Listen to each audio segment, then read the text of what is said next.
Hi, this is Michael Buffer, and welcome to the BoxHard Podcast. Hello, everyone. This is Mikey Garcia.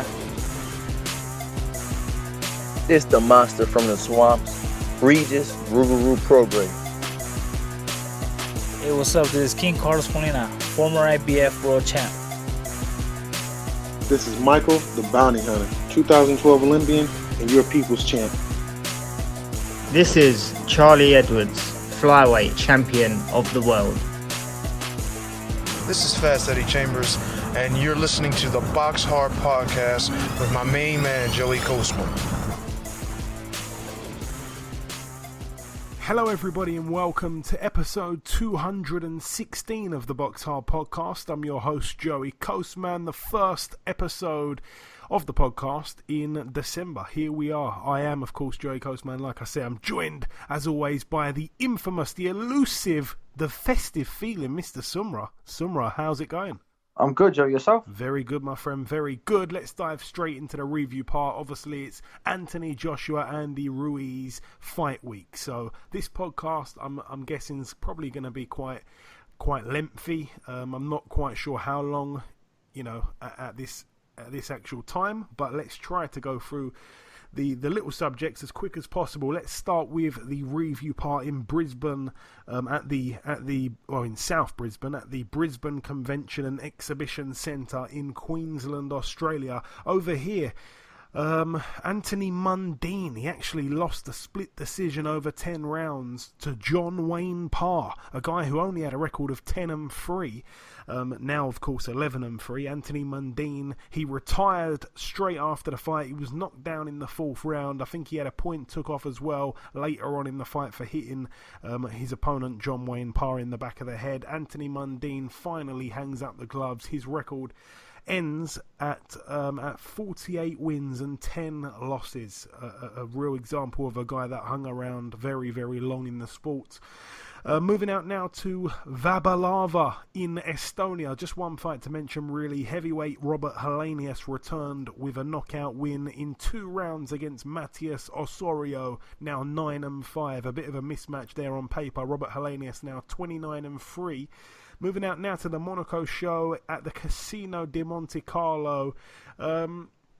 Let's start with the main event over here. Alexander Besputin, 13-0, now 14-0. It was a unanimous decision for him over 12 rounds against Radzab Butayev, who's now 12-1. Again, I said it on last week's show, both men were real good amateurs. It was for the vacant WBA World Welterweight title and the vacant Eurasian Boxing Parliament Welterweight title. Throw that one in there as well.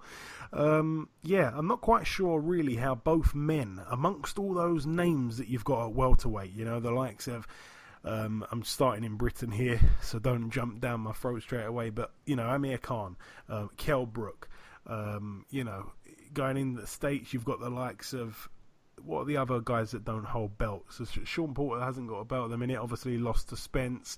You've got so many guys in the welterweight division. Danny Garcia, I don't think he holds a belt at the minute. Jose Benavidez Jr. There's tons and tons and tons of names. Egis Kavalauskas, all these guys. There's tons. David Avanesian. There's names all over the place that are real established pros. And I've got no idea how these guys who, were great amateurs, they turned over, they've only had 12 fights and 13 fights each. And they've managed to wiggle their way into a title, so they're now a champion, one of the belts with the WBA, the regular, I believe it is. So I'm not quite sure how they've managed to do that, but now they're going to be on the radar for these massive names that we've got at 147. So lots and lots of big fighters will be wanting those fights, I'd imagine, just to pick up a belt. But, they're good fighters there, especially Alexander Besputin, who managed to win, in my opinion, quite wide. It was 8-4 on all 3 judges' scorecards. For once, all judges actually had it exactly the same. We don't get to see that too much in boxing. Moving down that undercard, Cecilia Brackhouse moved to 36-0, a defence of her WBC, WBA, IBF, IBO and WBO World Female Welterweight titles. She was able to beat Victoria Bustos, a very tough lady. I didn't expect Brackhouse to get her out of there, and she didn't. It was, like I say, unanimous over 10 2-minute rounds, quite wide on the cards as well. Bustos now 19-6, former opponent of Katie Taylor. Again, I think she had to move up maybe 1 or 2 weight classes, so it was always, against her, really. Also on the bill, Joe Cordina took on Mario Enrique Tinoco, the guy that was able to beat Jordan Gill. Joe Cordina really showed his class in there. It was for the vacant WBA Continental Super Featherweight title. Joe Cordina, he has got that, that pedigree that Jordan Gill doesn't have. And I criticised Jordan Gill a tiny bit because he had loads and loads of fights. He managed to build his record up without really having a proper test. And I think he may have just had one. I can't remember who it was now. He had one test. Was it against... I always forget this guy's name, but it was against the guy that knocked out Ruiz Bellotti. That guy, I forgot his name. Always forget his name on the podcast. Terrible of me. But anyway, he knocked out Ruiz Bellotti, and then Jordan Gill stopped him. I think it was at the Copperbox, and that one I believe was for the Commonwealth title. But anyways, that was his real test, and then he took on Tinoco. Not really the fights that we wanted to see him in, and he ended up getting found out there. But yeah, Joe Cordina a bit of a level above, to be honest. Like I say, got that pedigree, got the win, and in good fashion. 11-0 now. Tough fight though. I'm sure he'll learn a lot from that and improve.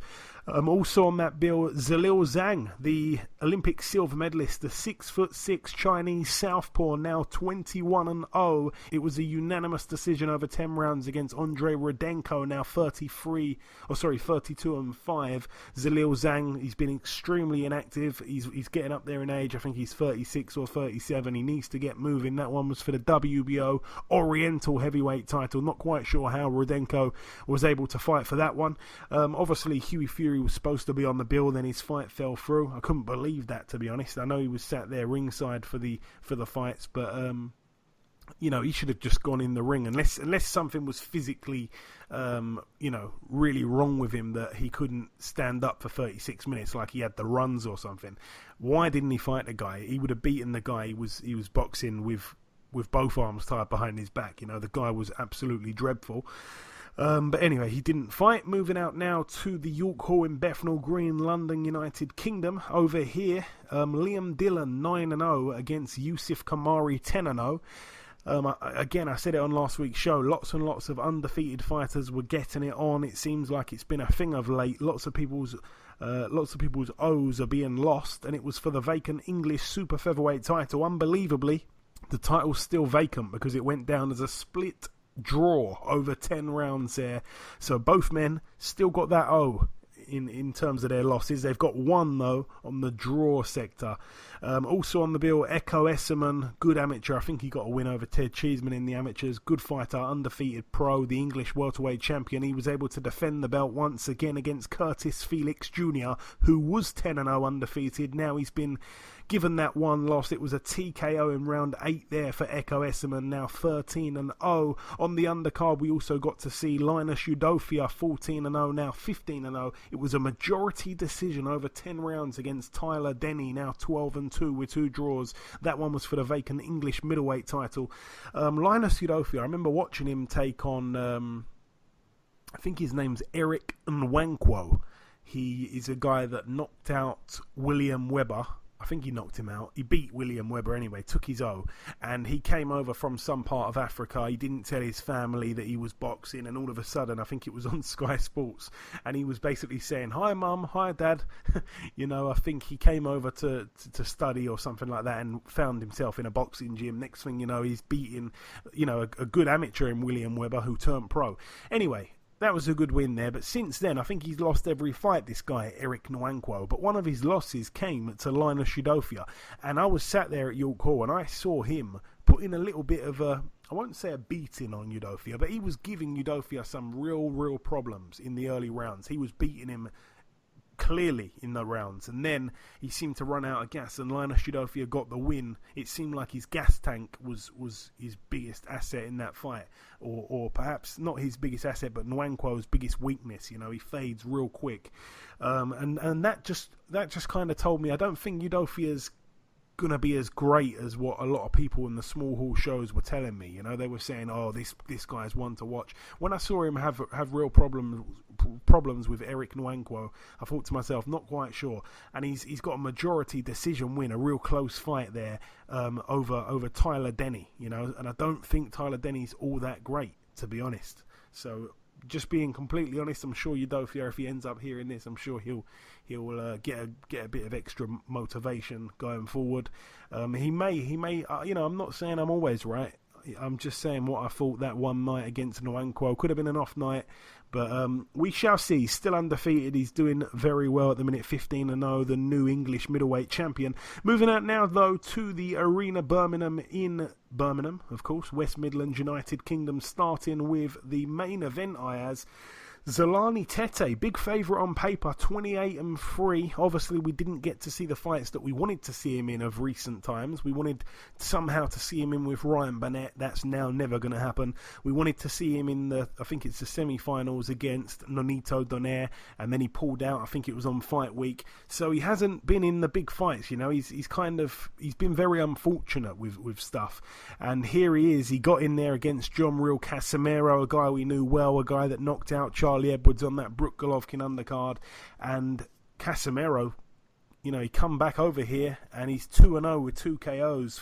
3 rounds it took him to get rid of Tete, and like I say, a real big shock. He's the new WBO World Bantamweight champion. I think Casimero's a world champion in 3 or 4 weights now, which is incredible. But just tell me about the fight. Twice Tete was down in that 3rd round. Yes, I thought Tete was going to win this fight. Obviously, he's the champion and he was going to be the favourite. Obviously, Tete in the first, Casimero had him from the 1st round. 2nd round, obviously in the 3rd round, obviously hit him with that shot, dropped him on the floor. Where does Tete go from here? I think personally, for Tete, I think he should go back, rejuvenate his career, and hopefully come back again. But I think with Tete, obviously, it's due to the fact that he's had really injuries. What it was, I think he went into a Casimero fight straight away after a long period out of time, and I think that was the reason why he lost his fight. I think what he should have done, he had like a good 10-rounder fight with like a nobody and then fought somebody else. He went into a Casimero fight, which I think Casimero is a very good fighter. Obviously, we saw him and destroy Charlie Edwards, and I think Tete made a mistake not fighting Casimero straight away. I think he should have fought he should have had a step-up fight and then fought Casimero. Yeah, that's a fair point, to be honest, because he was coming off over a year out the ring, and you know he hadn't lost a fight since 2012, so 7 years undefeated. Tete. Yeah, you're probably right there. Actually, as in hindsight, that's a good point there.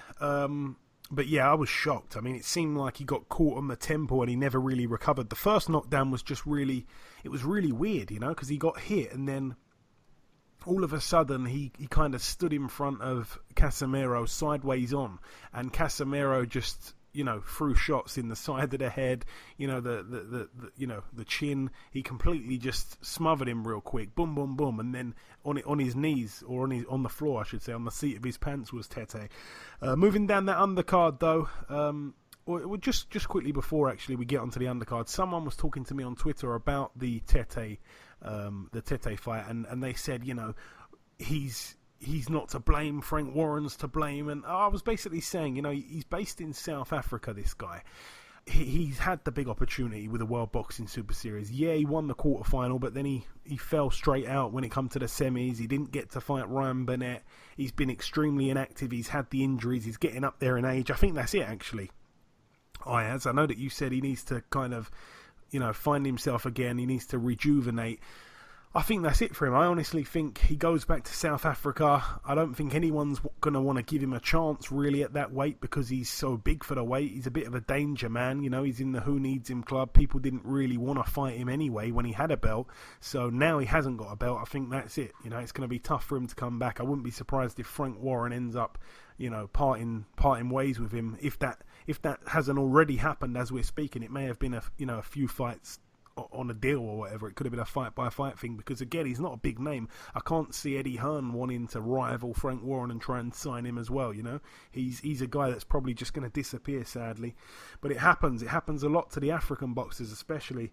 On that undercard, once again, Sam Bowen, the British champion, went into the bout with a record of 15-0, and he had his O taken as well. Anthony Kakachi now 18-1. Bowen, of course, had a point deducted for use of his head in round 5. It was for, like I say, Bowen's British title. Now Kakachi has taken the belt from him. A very questionable scorecard from Terry O'Connor once again. I think that's a couple weeks in a row now. He gave it to Sam Bowen by 3, but the other two judges, Howard Foster and Steve Gray, saw it the other way. So a split decision win there, over 12 rounds for Kakachi, the challenger. Not many people thought that Kakachi'd win that fight. I know that Archie Sharp had been saying to me for a while that he felt Kakachi would give him all he's got. You know, he could give him loads of problems, and I think he was quietly siding with him as well. And he did the job, you know, and he looked real good. Everything that Sam Bowen did, you know, he kept coming forward. There wasn't really any science to his work. It wasn't really, I feel, any respect for Kakachi's power. He just felt he could walk through him. And I feel like Sam Bowen has been doing that for a few fights now. You know, he's got that kind of bullish style.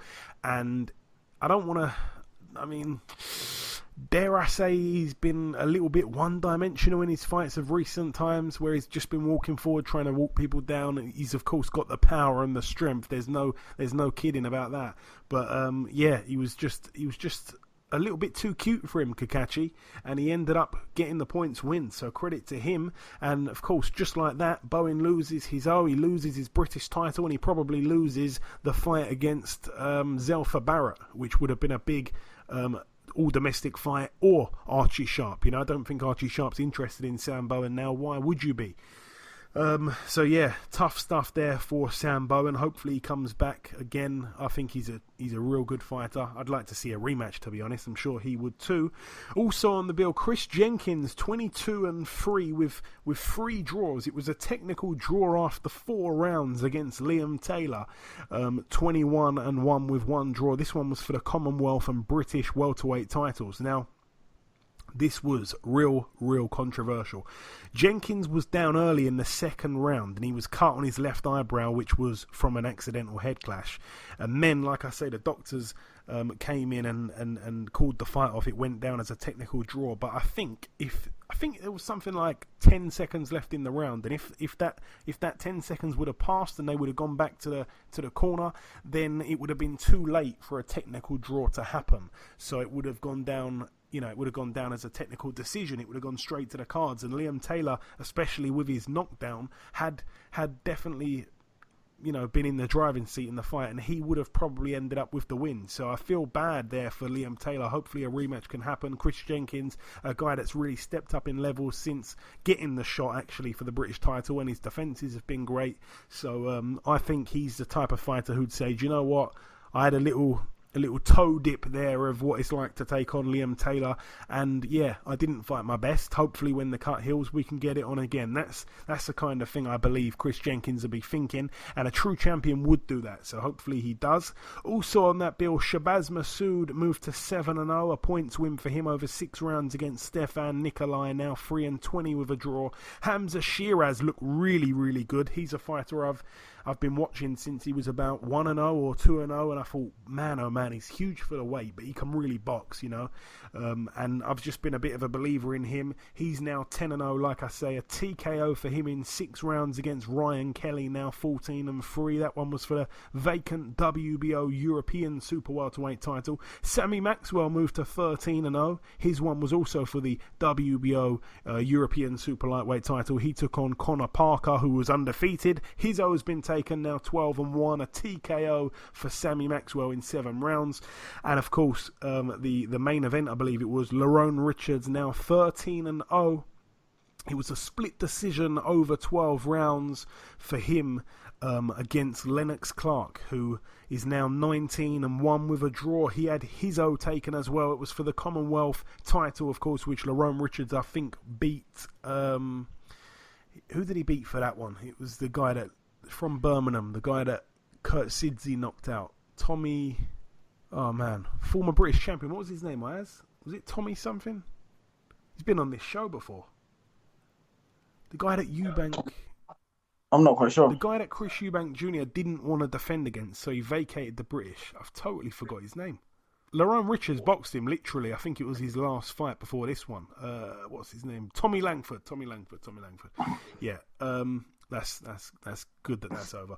Anyway, yeah, Lennox Clark, again, just kept wanting to try and come forward. And to be honest, I don't think he could have done much different. Lerone Richards is massive for super middle, and he can really box. He's a tricky guy. Not the most entertaining fighter to watch, and he's just got a very difficult style to look good against, and it's hard to have success against him. He's not the type of guy that would get dragged into a war. He's the type of guy that is completely fine with letting it be boring as long as he's winning easy.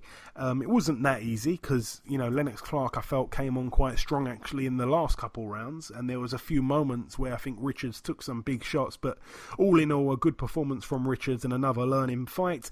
And the final fight to mention on that bill, Dennis McCann, now 5-0. Another knockout for him. A second round knockout against Stefan Slavchev, now 10-37. With 2 draws. Right, that's it for that one. Moving out now to the Cosmopolitan of Las Vegas in Las Vegas, Nevada, USA. This one was quite a shock. It wasn't shown on the UK telecast, so I haven't actually seen it, but this one was a huge shock for me. It was for the interim WBO World Super Welterweight title. Carlos Adames, I think he's from the Dominican Republic. I'm sure he's the guy that has got about 45 siblings. Now, 18-1. He was actually on the bad end of a unanimous decision there for Brazilian Patrick Teixeira, now 31-1. I think Teixeira lost the fight early on to someone, but I didn't ever really rate him after that. I felt like he was a bit padded, and he wouldn't be able to mess with Carlos Adames, a guy that I think is quality actually. And Adames was on the seat of his pants in round 7, and like I say, he lost unanimously. The right man got the decision. I cannot believe it. When I saw that result, I was like, wow. I really thought Adames was certainly going to be a future world champion. Perhaps it's not too late though.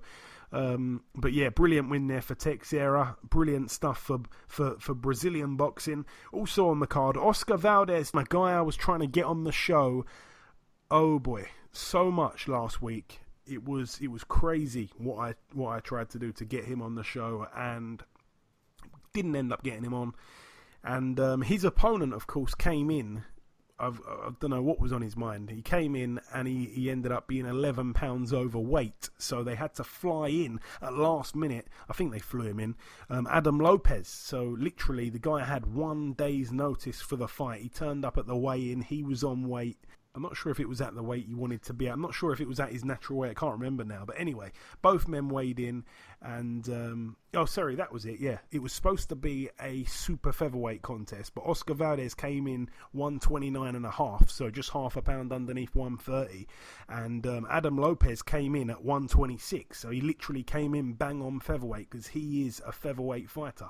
So Oscar Valdez, a 3.5 pound weight advantage there. And the fact that Lopez had 1 day's notice for the fight, that was enough for me to say, wow, Valdez is going to knock him out within the first few rounds, maybe round 6 at the very worst. So there's me going and putting a bet on for round 1, 2, 3, 4, 5 and 6 for the stoppage, and then he ends up getting it in round 7. But Valdez himself was down in round 2, and Lopez, for me, pretty much won probably every round. He was absolutely brilliant, Adam Lopez, and Oscar Valdez managed to pull it out the bag in round 7. But for me, I think his days are numbered now. I'm not sure why he's moving up to 130. He's got a high world ranking, of course, with a WBO. They're talking about Miguel Berchelt. He'd be way too big for Valdez.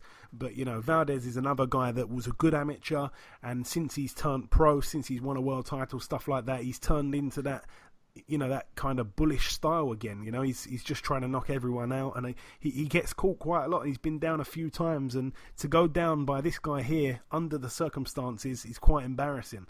But anyway, I do like Oscar Valdez despite all the the hoops I had to jump through last week and not even get the interview, but it is what it is. Also on the bill, Arnold Barboza Jr. now 23-0, a KO for him in 5 rounds against William Silva, now 27-3. That one was for the NABF Junior Super Lightweight title. And also, of course, Carl Frampton, the Jackal, now 27-2. It was a unanimous decision for him over 10 rounds against Tyler McCreary. Again, Tyler McCreary, I think they might have pulled him down a weight class or something like that. And I think there was a catch weight. It was at 128, something like that. Tyler McCreary, as I said, very, very big for to make that weight. But yeah, not that good. A bit limited, to be honest. And Carl Frampton was able to win that quite wide. I think he dropped McCreary as well, maybe once or twice. Yeah, quite one-sided. I even zoned out a few times. Again, Carl Frampton, talking about Jamel Herring, he's another guy, Carl Frampton, that is absolutely tiny next to Jamel Herring. We saw Jamel Herring get in the ring. He's huge next to Carl Frampton. So that one perhaps will be happening next. I think they're talking of St. Patrick's Day. We shall wait and see. But that is everything, though, for the review part of the show. Just before we wrap up part 1, the final thing to do is to welcome our very first guest. Ladies and gentlemen, please welcome the top middleweight contender. It is, of course, Mr. Alantez Fox. Alantez, welcome back on the show, my man. Yes, sir. It's a pleasure to be back. I'm ready. Ready. So we last spoke back in June. Obviously, it was just after the Nick Brinson win, I believe it was. And, of course, since then, you've had the one fight, a wide points win over Bruno Romay back in October. Just quickly, for those that haven't seen it, how did that one go for you, Alantez? So I put him down with a body shot in the first round. And, really, I just kind of dominated the whole fight. Besides I think the third or fourth round, I got caught with a shot that, it looked a lot worse than it felt to me. But, I got caught with that shot. Other than that right there, I feel like I dominated the dominant performance, and I didn't think it was definitely like a flawless victory.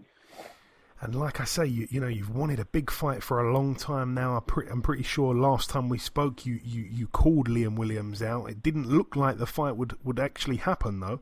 But now it is on. I bet you're over the moon that it's on, Alantez. I'm definitely excited about this, man. This is my first time in London. It's an amazing thing. It's an incredible experience, man. Boston took us everywhere. So I'm grateful for my team and everything. I'm grateful to my advisor, Mike Burrell. I'm a mother to develop. Of course, I'm grateful to Frank Warren and his team for giving me the opportunity. But I knew they were going to have to make the fight at one point in time. But I was kind of upset that it took so long. It still took a long. I still haven't signed the contract, honestly. And what do you know about Liam as a fighter, Alantez? Because in my opinion, he really does have the potential, again, in my opinion, to become a future world champion. I believe he's a real talent. I don't want to knock what you said, because that's great. I just, I think every fighter has the potential to be there, but I don't think this fight is going to be a super challenge for me. He's originally and probably really, and honestly and truly, a junior middleweight contender. We seen him lose to Liam Smith, and everybody says it's controversial, but at the same time, if I got Liam Smith on my table, Liam Smith will turn me down. And if we did fight, I'd beat the crap out of Liam Smith. Liam Smith is the same guy that got stopped to the body, and he lost 2 fights. That's a jargon we've been going back and forth with. It's not really. I don't believe Liam Williams presents that much of a challenge at all. I'm going to go in there and box my ass off, and stay on point. But, I'm not going to say I'm closer to the victory, but I'm going to try to dominate this fight as well. And you mentioned there, Liam Williams, he's a small middleweight. Most of his success came at super welterweight. And even while, he's been campaigning at middleweight, he's actually said repeatedly that he can still make 154. He can still go back down. But of course, yourself, standing at 6'4" and a bit, you're huge for middleweight. I'm guessing the jab will be the key punch for you in this one. Yeah, I watched some of his previous fights, he's jabs like it's nothing. Like, you know, from fighters way less sharp as I am. You know, so if he can get past my jab, we might get some more. But I'm probably gonna eat him alive with my jab. Probably cut him up. You know, it's gonna be bad. Really, I'm gonna make sure this is outclassing. This is me completely dominating the entire time it lasts. Let me say that. And you mentioned, again, obviously it's taking place in the UK, December 21st at the Copperbox Arena in London. So you said it's your first time in London. Have you never been to the UK before then, Alantez, no? Never been to the UK. It's incredible, man. I'm more excited about the trip and being over and fighting in front of the UK fans than I am about this fight, I believe. And of course, I've always got to mention your brother Mykal. He boxes this weekend against John Arellano in Philly. How's Mike getting on?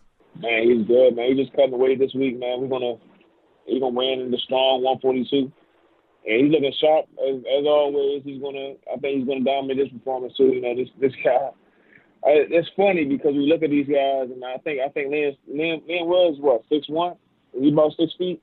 I don't even think he's that tall, to be honest. Oh man, see, that's crazy. But the guy that Mike's fighting is like 6'1". But he comes in with this typical pressure style, typical Mexican pressure style, and he gets hit with a lot of punches. And Michael Fox is accurate as hell. So it's gonna be a really bad. It might be a short night just from him beating this guy's face. And I'm guessing you'll be in Philly for your brother's fight? Yeah, definitely. I'm definitely going out. We'll ride up Thursday. Thursday will be the weigh-in, so we'll ride up that day, and then Friday will be the fight. And Mike will be coming out to London with you as well? Absolutely. We got a few people coming out to be me. I think my mother's going to make the trip. My father, of course. My center disc coach D'Angelo Kennard. My cut man, Reggie. I think even my teammate Greg Outlaw is coming as well. Oh, great, man. Great. And have you kind of, looked at when you're looking to arrive? Obviously, you want to arrive with enough time to acclimatise. The weather's going to be freezing cold. It's going to be... Oh, shit, man. That means I'm going to buy a new coat for real. Man, yeah, we're supposed to be coming either Sunday, I think Sunday or Monday, one or the other. Okay. The 15th or the 16th. Okay, yeah, you want to definitely give yourself a bit of time. I think the time difference about 5 hours, something like that, with 5 hours in front. So you guys are 5 hours in front, yeah.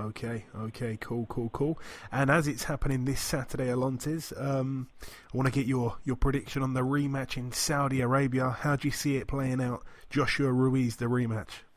I'm going with Andy Ruiz, man. I'm going with the Mexican-American. And I honestly believe his style is too busy for Anthony Joshua. Joshua knocked him down and everything, but it seemed like once Anthony Ruiz put up the pace, it overwhelmed Anthony Joshua. Even though Anthony Joshua has power and he has some skill, it seemed like he wasn't ready for what Anthony Ruiz presents. At the same time, I love to see a trilogy. So if Anthony Joshua wins, that'd be incredible. I love to see the trilogy between them. It was an incredible. I think we were 6 rounds for the first fight. I mean, I don't know how long the second fight might go, but you probably gonna have a good 6 rounds in this fight, and then you might get a third. And the third would be great as well. Absolutely, we're all going to be, of course, watching that one. And as it's the month of December, Alantez, you're the first person I'm asking this question every December. Everyone that I speak to in December every year, I ask them, what is on your wish list in a realistic world for the following year? So for 2020 for you, of course, you had your big shot at Demetrius Andrade. The fight didn't go the way you hoped it'd go. You got an injury in the fight. At all. You got an injury in the fight. This chance here against Liam Williams, this is a fight where you can really get yourself on the map in the UK. Obviously, a lot of hardcore boxing fans know who you are, but the casuals are going to find out who you are when you put on a great performance. What can happen for you in 2020 in a realistic world? In a realistic world, we're getting that shot right back at Demetrius Andrade, and we're going to be world champion in 2020, man. And then, after that, man, it doesn't stop. The work doesn't stop. I'm trying to be undisputed world champion. So If they want to let me get a Triple G, they want to let me get a Canelo, I would love to take both. I would love to take all the belts. Even a Charlie, I'd love to take any of those belts, man. I believe there should be one champion. I believe that face should be me. You know, Demetrius Andrade is a very good fighter. I won't take anything from him, but I don't believe that he's better than me at 100%. Okay. Like I say, that stuff can happen. A brilliant win here sets up those big fights, and like I say, the performance you put on is so important because how you do it, how you win. If you dominate, again, this is stuff that you know. But if you look good here, people are going to be calling for these fights. It's not just going to be yourself and your team. People are going to be saying, "Hey, I want to see him in there again." You know, with the big fighters. So just finally, Alantez, if you've got any closing words to your UK supporters, I'm sure the media are all going to be all over you when you get over here. I feel quite lucky to get you the first British outlet. That's because you're my guy. You're my guy, Joey. You're definitely my guy. But some closing words, man. Keep watching, man. ESPN Plus on December 21st. I'm going to challenge this guy, man. It's Alantez Fox. If you want to follow me on social media, it's SLYAZAFOX. Again, that's SLYAZAFOX. And this message has been brought to you by the Keep Calm and Jab Boxing Group, the KCJBG. I just think we're going to put on a hell of a performance, man. I can't wait to come to the UK, man. And, you know, I'm getting all these Twitter fingers, man, from the UK fans, man. I'm about to quiet everybody down. Okay, listen, Alantez, it is always a pleasure catching up with you, my man. You know that. Best of luck for December 21st, and I'm sure that we'll catch up sometime after. I appreciate that, Joey, man. I love BoxHard Podcast, man. It's amazing. Okay, now it's time for part 2 on this week's show. No news once again. Let's dive straight into the preview part. Let's start here with a card that's happening later today at the Hangar in Costa Mesa, California, USA. Just one fight, or 2 fights actually to mention, 3 fights actually. Little shout out to Aaron McKenna, a young prospect coming through 9-0. He's in a 6-rounder against Victor Gaitan, who's 6-4. Jason Quigley, 16-1. He takes on Abraham Cordero, 13-4 with 2 draws. I think that could be Quigley's first fight back since his loss. Can't remember who he lost to now, but you know, it was an upset loss really. He needs to get back on track. Also on the bill, Yves Ulysse Jr, 18-1, a guy with a real bright future in my opinion. He's in a 12-rounder against Ishmael Barroso, 21-3 with 2 draws, obviously the former opponent of Anthony Crolla and Kevin Mitchell. That could be interesting. Yves Ulysse, a real good talent. Moving out now to the ICC Exhibition Centre in Sydney, New South Wales in Australia. One fight to mention over here, really, the son of Costa Tszyu, Tim Tszyu, 14-0. A bit of bad blood, actually, between him and his opponent, Jack Brubaker, who is 16-2 with 2 draws. That one for the IBF Australasian Super Welterweight title. That one tomorrow night.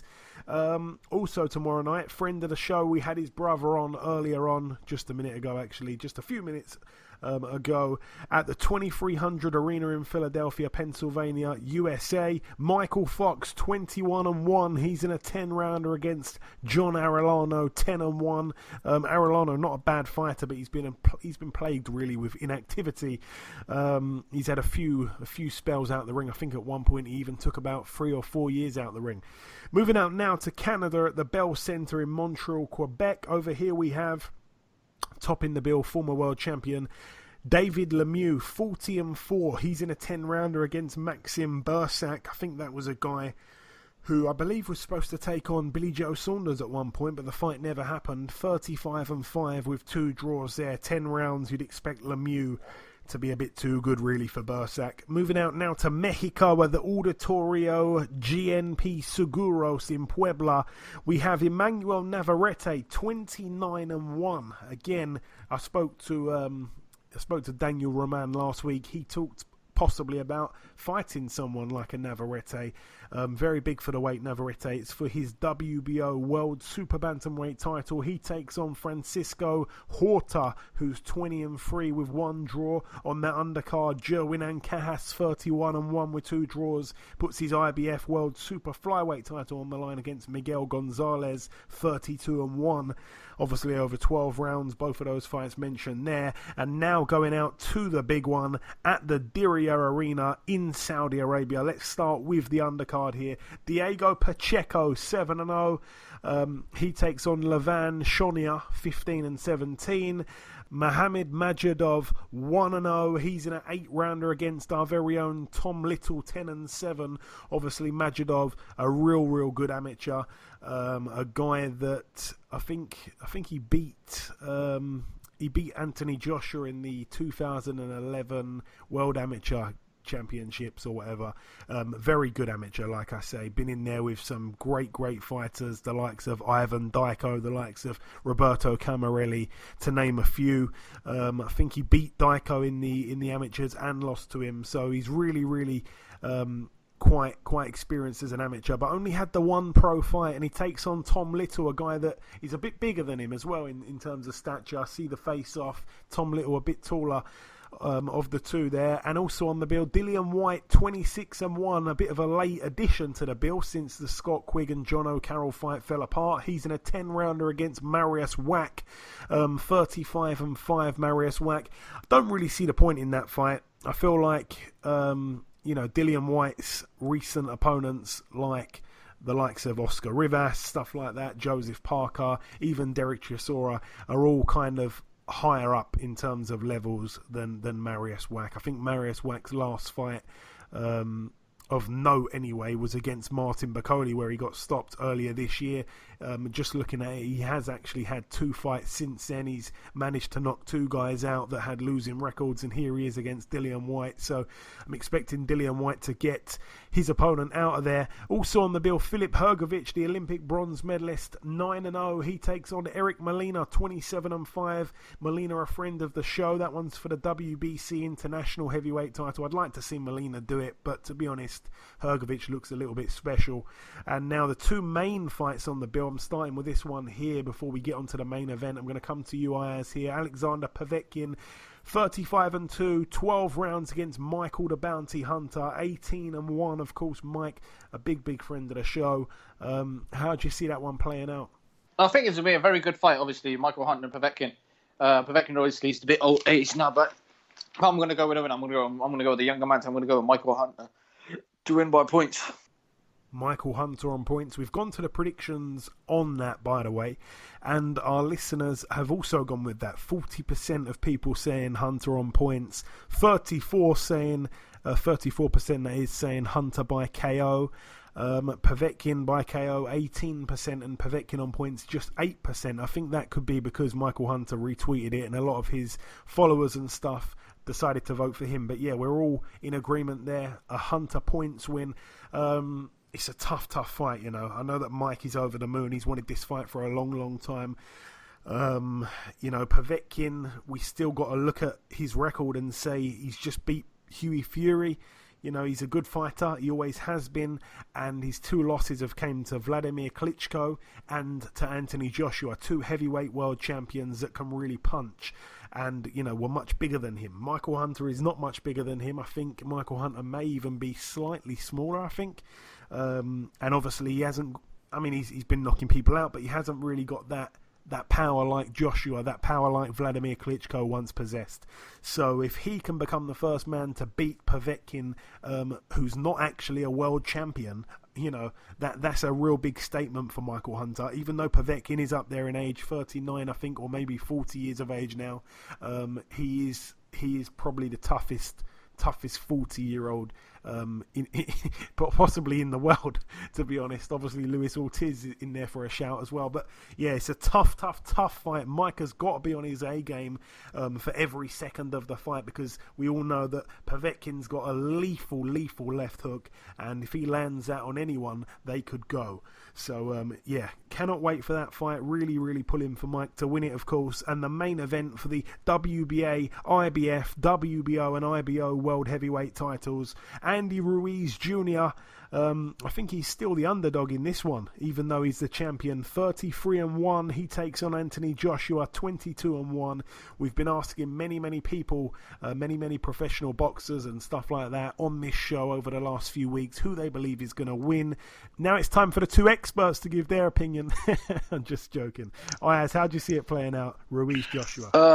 I think it's going to be a very good fight. I think it's going to be similar to the first one. I think Joshua is mentally still not right in the head from that first fight. Obviously, I've seen recently his conversation say, when I win, I'm gonna get everyone to bow down to me. Fuck everybody.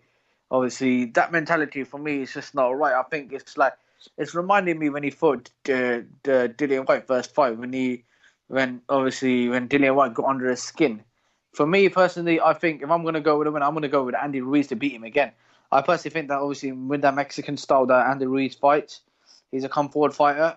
Obviously, when he drops down, he gets back up. He doesn't give up. I think Joshua looks a bit leaner.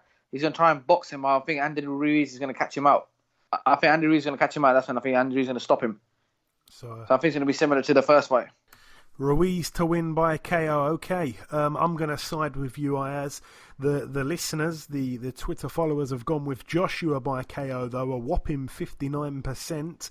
In second place, actually, it was joint second place. Ruiz by KO or Joshua on points, 19%, and only 3% back in Ruiz to win on points. Just quickly, I'm going to give my take here. I think that, you're right about Anthony Joshua perhaps going into the fight a little bit emotionally fueled. I mean, he still did beat Dillian White in good fashion. He stopped him. He got hurt once in the fight, but other than that, I wouldn't really sit here and say, he got under his skin and it worked against Anthony Joshua. It may have even worked for him, because no one has ever done that to Dillian White. But yeah, I mean, I see you dropped an F-bomb in there as well, but. I think Ruiz is going to come out in the first round. I think the first round is going to be very interesting. I think we're going to learn a lot from the first round. I think Anthony Joshua will try to keep it long, try to keep the distance. He has to. He's going to try to box. He's going to try to make it boring.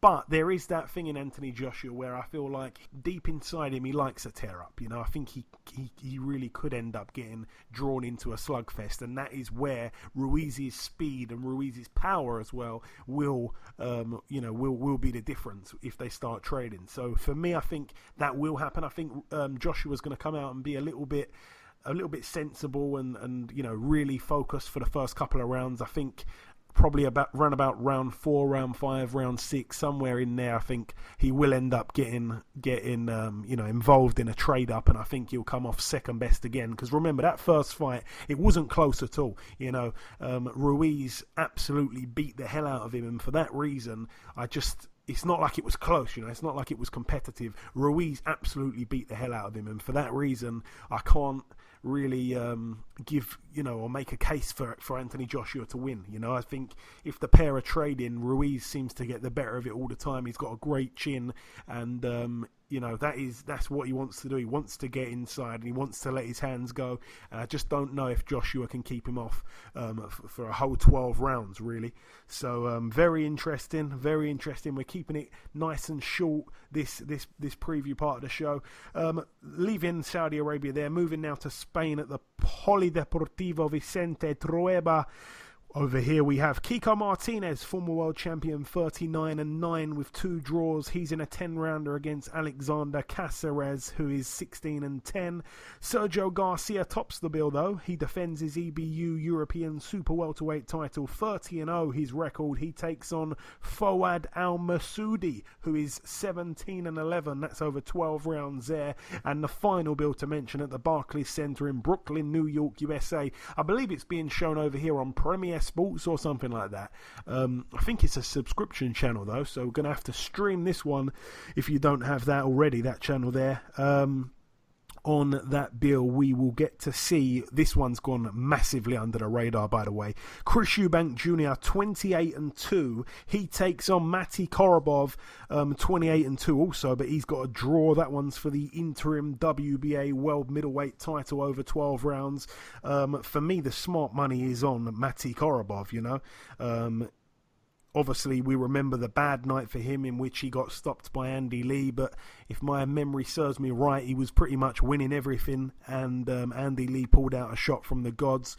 Obviously, he had the loss as well to Jamal Charlo, in which a lot of people felt he did enough to win, and most recently, that is where it's a bit strange. He got the draw against Emmanuel Alim, which I don't think many people thought would really be able to trouble him. And funny enough, Alim is also on this same card on Saturday night. But yeah, that majority draw that he had last time out is the only thing that's kind of making me think, hey, has he perhaps turned a little bit old overnight? You know, has he turned a little bit old overnight? He hasn't been the most active over the last few years either. And against someone like a Chris Eubank Jr. who can set a fast pace and really keep it up for the duration of the fight, it could get quite interesting. But again, the money, or the odds I should say, for Matty Korobov to win on points is very, very tempting if you check that one out. Unbelievable odds for me. They're really, really good odds. Chris Eubank Jr. again obviously can be outboxed by pure boxers, and that is, in my opinion, what Korobov is. Obviously, he's a southpaw as well.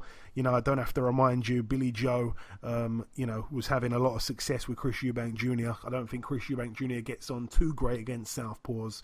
Also on that bill, we should mention for the interim IBF World Super Bantamweight title, Marlon Tapales 33-2 takes on Ryosuke Iwasa 26-3 over 12 rounds, and topping the bill, the final fight to mention for the WBC World Middleweight crown, Jamal Charlo 29-0 takes on Dennis Hogan 28-2 with a draw over 12 rounds. Again, Dennis Hogan, a guy that I feel has really made a name for himself in the past 12 months, and that is probably because of the very close loss on paper to Jaime Munguia down at super welterweight, but he's moving up in weight for this one.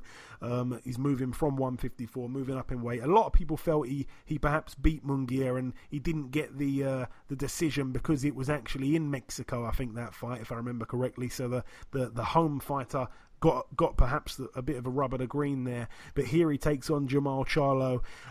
Jamal Charlo, you know, it's going to be a lot bigger than him, I'd imagine, when they're stood next to each other. Also, Hogan's other loss came to Jack Corkeye, which doesn't really look that great when you're taking on someone like a Charlo. It's his time to shine just before the year is out. But that is about everything for the preview part of the show. We tried to whiz through that as quick as possible. The final thing to do, of course, as always, is to welcome our second and final guest. Ladies and gentlemen, please welcome the undefeated lightweight prospect. It is, of course, Mr. George Kambosos Jr. George, welcome to the show.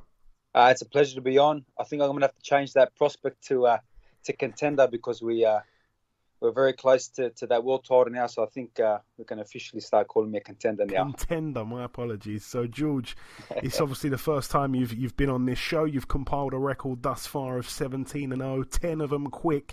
But tell our listeners just a little bit about yourself, you know, the man behind the gloves. Look, the record speaks for itself. I mean, I'm very highly rated. I'm rated number 3 in the IBF, number 5 in the WBO. But look, the man behind the gloves, you know, I mean, is a warrior, you know, blood and guts warrior. I love to fight. You know, I mean, all action. And look, I'm a family man as well. I've got 2 kids, huge fan base. I'm a people of the fans, and love the support from the people. So, you know, I mean, I've got a lot of things going on in my career, and I mean, come December 14th, the next big fight. Be very, very excited to showcase, you know, what we've been doing in the gym and what we're all about again. And of course, it's been well documented that you've played quite an integral part in Manny Pacquiao's training camps for fights. How did that come around, and what's it like being able to work with a legend like Manny? Yeah, look, over 250 rounds with Pacquiao. It's incredible for my career and the amount of knowledge I've gained in them rounds. It all started back in 2016 when I was taking on Brandon Ogilvie, who was formerly world rated number 9 and was the number 1 in Australia. I was in the US sparring and getting some really good work and sparring guys like Sergey Lipinets and Andrei Klimov, which a lot of fans will know who they are. Yeah. I was doing real good sparring, and the call came saying, look, there might be a possibility for you to do some work with Pacquiao. Would you be keen? I go, hell yeah, this is the opportunity of a lifetime, of course.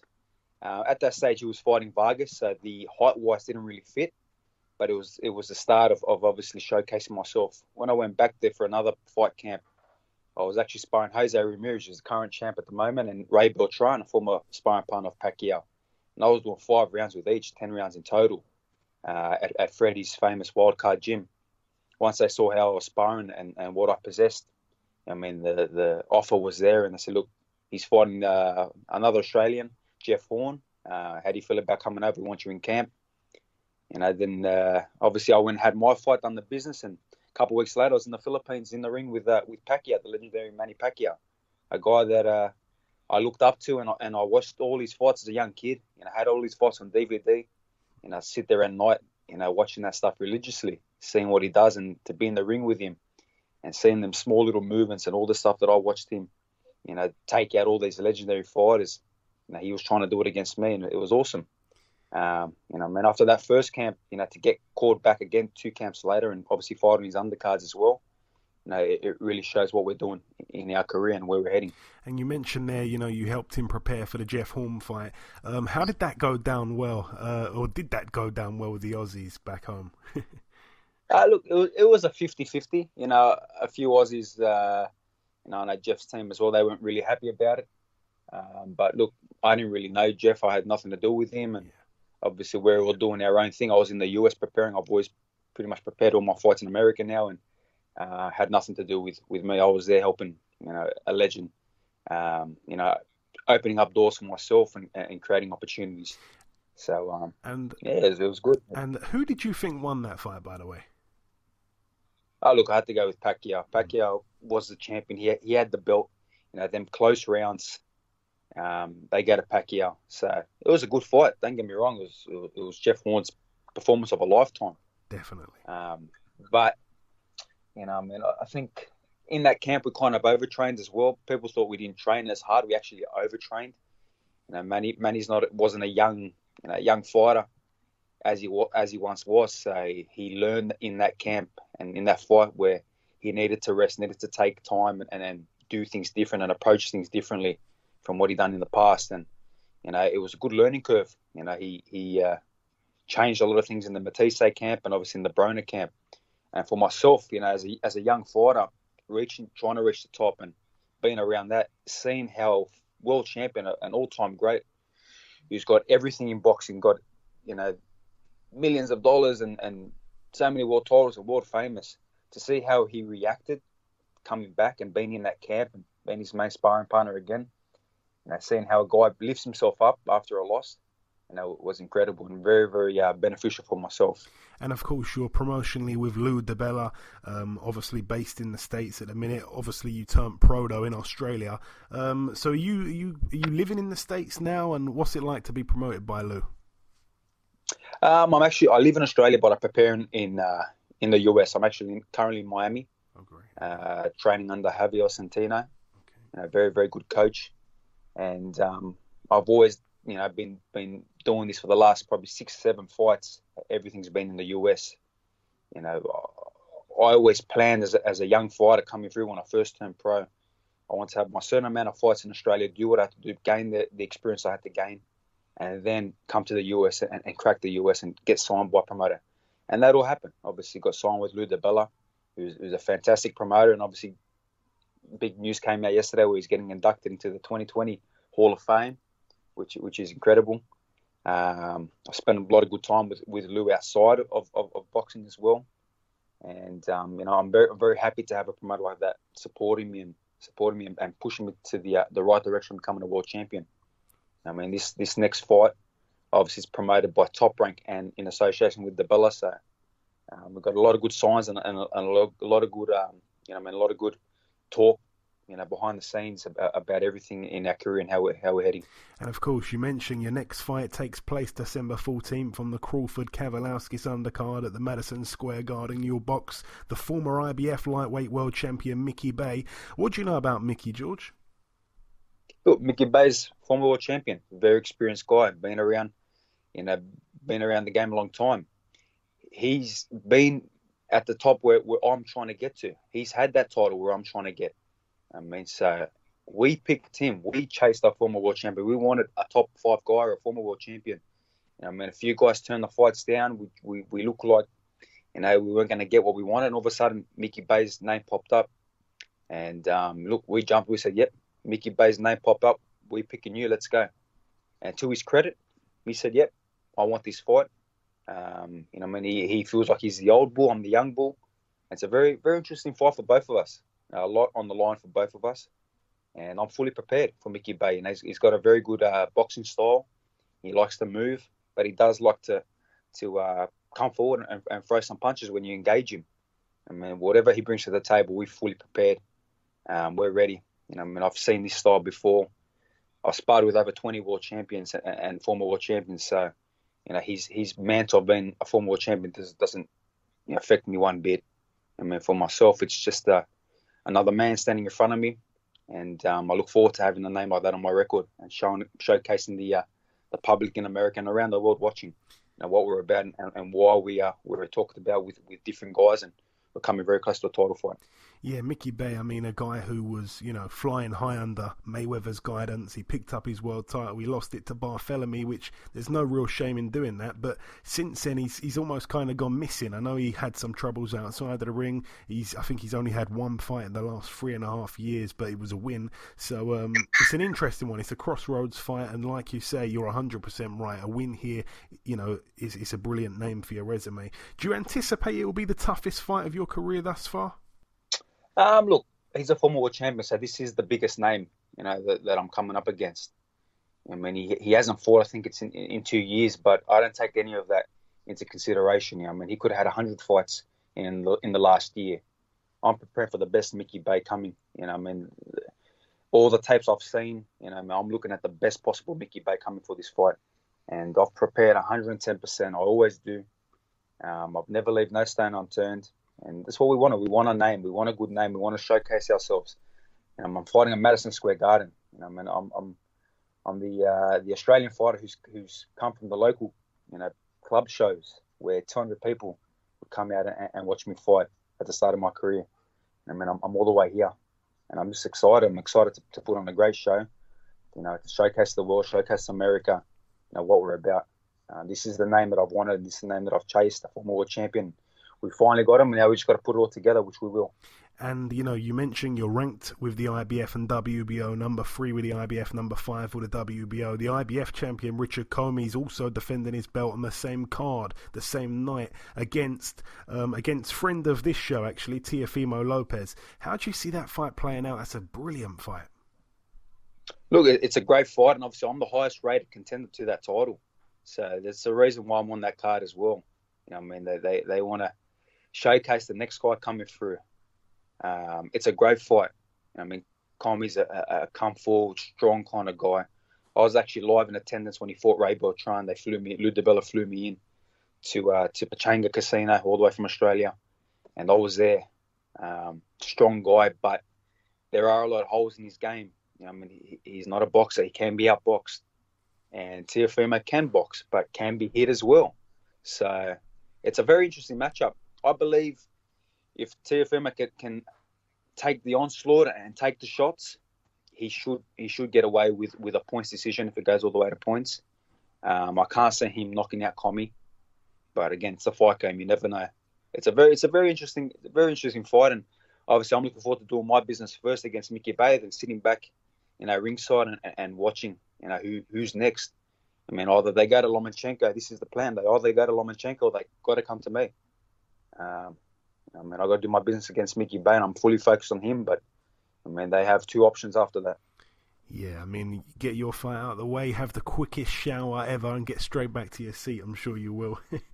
Of course, yeah, we will be. Obviously, you know, the other champion that you're rated with, the WBO, Vasyl Lomachenko. Now, to myself and many others, he looks incredible. I mean, possibly one of the greatest fighters, dare I say, to ever grace the sport of boxing. But do you look at him and say, I can beat this guy, you know? What do you see? Well, look, Lomachenko is incredible. You know, I mean, he's a wizard. He moves fantastic. He's got a great output of punches and different ranges and levels. I mean, but he has been put down. He got put down by an aging Linares. Now, if anyone's going to give Lomachenko trouble, it's a guy that's been in with one of the all-time great southpaws. I mean, a guy that sparred 250 rounds with probably the best southpaw ever in Pacquiao. Now, Lomachenko moves well. Do 250 rounds with Pacquiao and see how good you can time and catch someone coming in so awkward. Now, you see the way I fight. I'm very, very explosive. I'm very powerful. I'm very, very fast. And I move very, very good too. So it's a very, very interesting fight if that fight does eventuate.